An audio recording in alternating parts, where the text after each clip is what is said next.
To replace the battery, first you would have to take out the key inside the remote. Behind the remote, there you would see a button that needs to be slided downwards, and then we take out the key.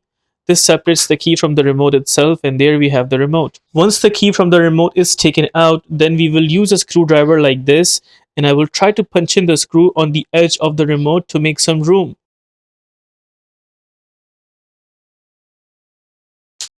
Once you have created some room, now we will go all the way till the very end towards the edge to make some more room.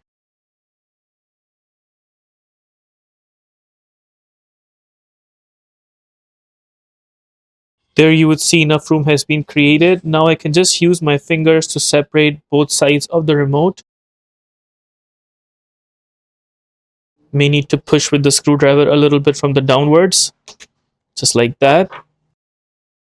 And there we were able to separate both sides together.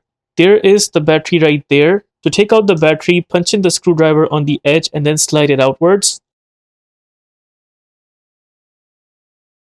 Now my battery is good, so I will be punching it back. In case if you want to install another battery, make sure it is CR2032. To install the battery in the remote, make sure the plus sign stays at the bottom and it is slided in that bracket right there. There it is, the battery is in.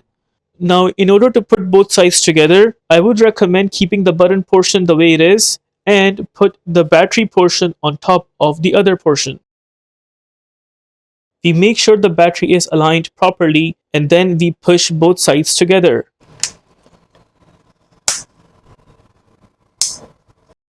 There it is. It seems like both sides are firm and strong from all over the edges. Now I will go ahead and put back the key in the remote. And with that, we are done with the replacement of the battery for this remote. If this video helps you in any way, please consider liking this video and subscribing to our channel.